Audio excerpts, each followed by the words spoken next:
In the annals of unsolved crimes, few cases are as perplexing as the Miyazawa family murders. On New Year's Eve 2000, a grandmother named Satsuko Miyazawa made a horrific discovery that would launch one of Japan's most extensive investigations. She found her son's entire family, 4 people, brutally murdered in their Tokyo home.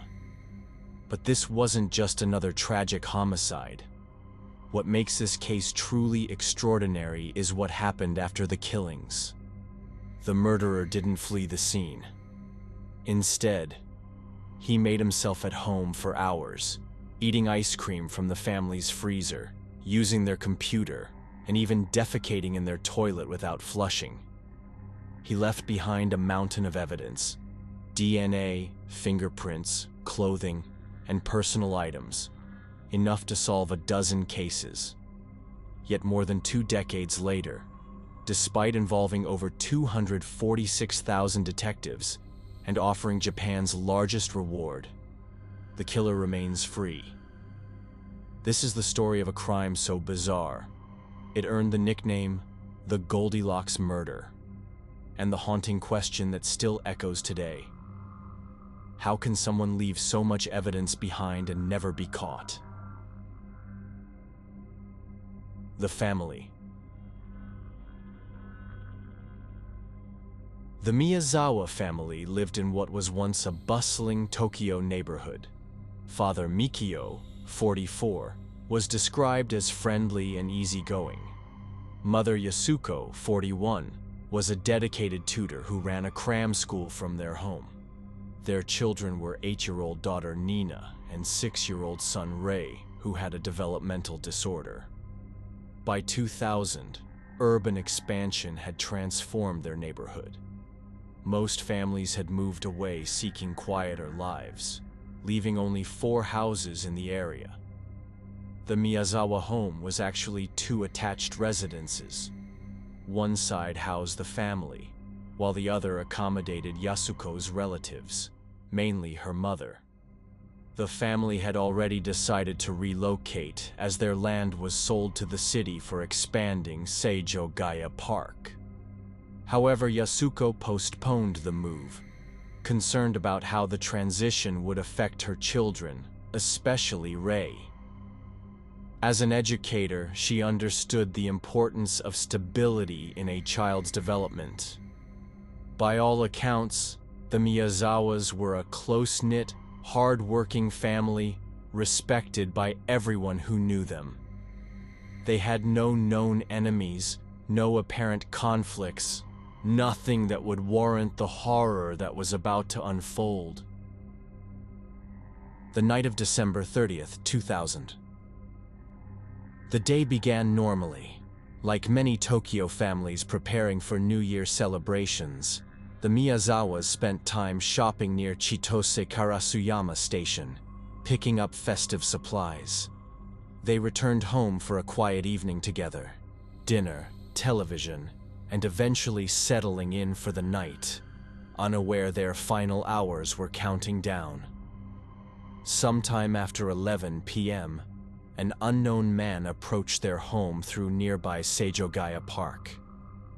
Using a fence in the backyard and possibly a tree as leverage, he climbed to the second-floor bathroom window. Broken branches found nearby suggested he may have used the tree for support. Once at the window, he removed the screen and silently slipped inside. The killer's first target was 6-year-old Ray, sleeping peacefully in his bedroom. Unlike the rest of his family, Ray wasn't stabbed. Instead, the intruder strangled him to death, leaving his small body lifeless in bed before moving on. When Mikio heard a commotion upstairs and rushed to investigate, he came face to face with the killer. The intruder immediately pulled out a sashimi knife, a long razor-sharp blade used for slicing seafood, and launched a brutal attack. Mikio fought back desperately, but the killer struck repeatedly. During the struggle, accounts vary about exactly what happened. Some reports suggest Mikio stumbled and fell down the stairs where he eventually bled to death. Others indicate the killer initially attacked him downstairs, and as Mikio tried to escape, he collapsed near the staircase. What's certain is that his body was found at the base of the stairs, with a fragment of the murder weapon still embedded in his skull. With Mikio dead, the killer turned to the final victims, Yasuko and Nina, both asleep in the attic, unaware of the horror below. Forensic evidence suggests he crept into the attic and struck while they were still sleeping. Bloodstains on their futon indicate a sudden, merciless attack. At some point during the assault, the killer discarded the broken sashimi knife and grabbed a kitchen knife from the family's own kitchen. In a desperate attempt to escape, Yasuko and Nina tried to flee down the foldable attic ladder, but the killer was faster. Their bodies were discovered at the top of the second-floor staircase, huddled close together. Nina's fate was particularly horrific. She had been stabbed repeatedly and beaten so brutally that several teeth were knocked out. Forensic analysis revealed the most chilling detail. Nina was the last to die. The Goldilocks. What happened next defied all logic and earned this crime its chilling nickname. Unlike most killers who flee immediately after committing murder, this one stayed. Evidence suggests he remained inside the Miyazawa home for at least 2 hours, moving about as if he had every right to be there. After slaughtering the family, the killer strolled past their lifeless bodies and made his way to the kitchen. There, he raided the refrigerator, pulling out several tubs of ice cream, a bottle of barley tea, and according to some sources, even a slice of melon. Then, without a second thought, he started eating. What makes this behavior even stranger is how he consumed the ice cream.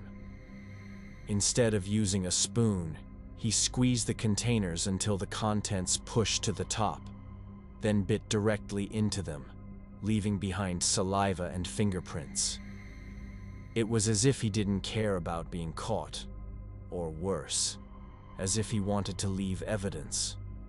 During his feast, he realized he had injured himself in the attack, likely when the sashimi knife broke while stabbing Mikio.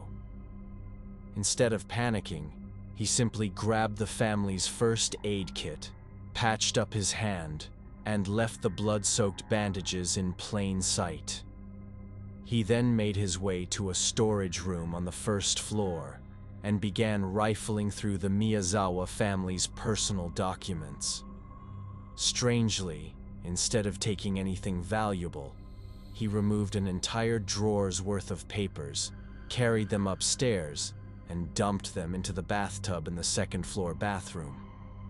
The meaning behind this act remains unknown.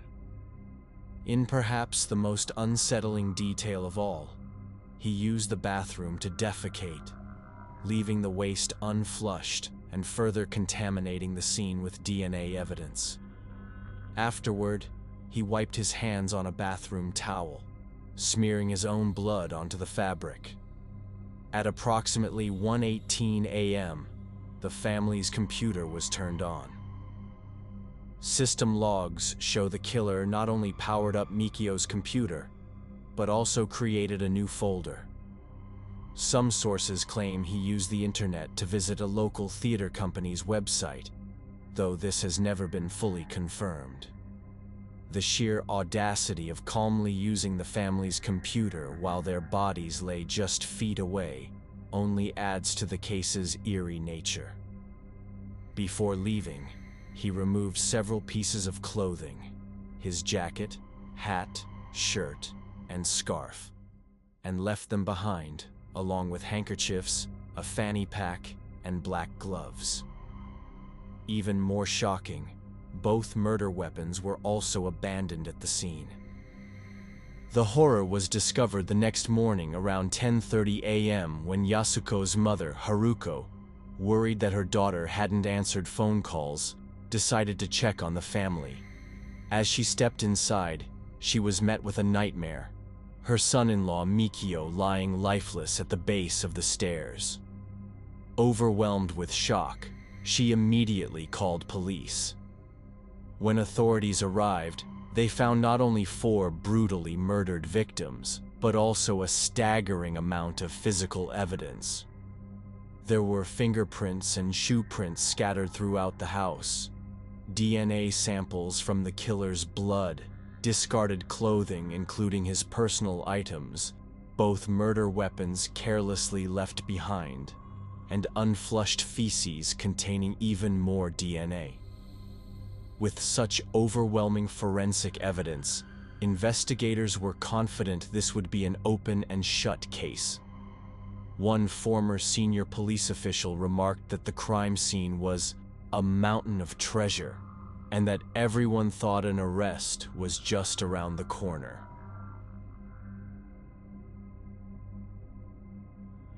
The clothing left behind provided a remarkably clear picture of what the killer was wearing.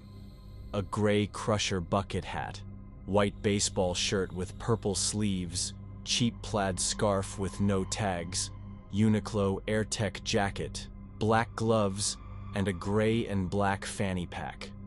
Footprints revealed he wore Slazenger sneakers, size 27.5 centimeters. DNA analysis suggested the killer was male, between 15 and 35 years old, 5 feet 6 inches to 5 feet 7 inches tall with a slender build, type A blood. The contents of his stomach, revealed through his feces, showed his last meal consisted of string beans and sesame seeds. However, when police ran his fingerprints through their database, they found no matches, indicating he had no prior criminal record in Japan. 2 crucial clues emerged that expanded the investigation internationally. First, the Slazenger sneakers he wore were never sold in Japan. They were exclusively available in South Korea. Second, analysis of his fanny pack revealed skateboard grip tape, traces of Drakkar Noir cologne, and sand particles that forensic testing traced to Los Angeles, California, specifically near Edwards Air Base. The theories. The military theory. The most widely discussed theory suggests the killer was U.S. military personnel. The sand from Edwards Air Base could have gotten into his bag while stationed there, before being transferred to Yokota Air Base, located just an hour from the Miyazawa home. DNA analysis revealed mixed ancestry, a Southern European mother and East Asian father, which could explain his ability to read Japanese documents while having no Japanese records. This theory connects multiple pieces of evidence: the physical strength required for the attack, the California sand, and the mixed heritage explaining his language skills and familiarity with the area. The Korean hitman theory. Journalist Fumiya Ichihashi proposed the killer was a former South Korean military member turned hitman, hired by developers to speed up neighborhood redevelopment.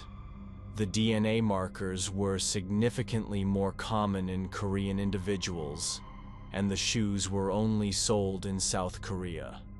Since the Miyazawas were among the last families to move despite selling their land, developers might have taken drastic measures. However, this theory struggles to explain why a professional would linger at the scene and leave so much evidence. The child killer theory. Some suggested the perpetrator might have been a minor, citing a suspicious forum post 2 days before the murder where someone called Mr. Kutumoto wrote about wanting to kill a happy family before the 21st century arrived. If the killer was underage, his fingerprints wouldn't be in criminal databases. However, this theory contradicts evidence requiring significant physical strength to scale walls and commit such violent acts. Despite offering Japan's largest reward, 20 million yen, nearly $190,000, and involving over 246,000 detectives examining more than 12,000 pieces of evidence, the case remains unsolved after more than 2 decades. For 20 years, Setsuko Miyazawa has refused to let her family's story be forgotten. Rain or shine, she continues her vigil at Chitose Karasuyama Station, distributing flyers and hoping someone, somewhere, knows something about who killed her loved ones. The Miyazawa family murder case stands as one of Japan's most baffling mysteries. Here was a crime scene so rich with evidence it should have led to an immediate arrest, yet the killer remains free. The perpetrator's brazen behavior after the murders, staying for hours, eating their food, using their computer, suggests either supreme confidence or complete detachment from reality. Whether military personnel, hired assassin, or disturbed individual, the Miyazawa family killer demonstrated a chilling combination of violence and audacity that continues to perplex investigators. In a case where so much is known about the perpetrator, yet so little leads to justice, one question haunts everyone involved.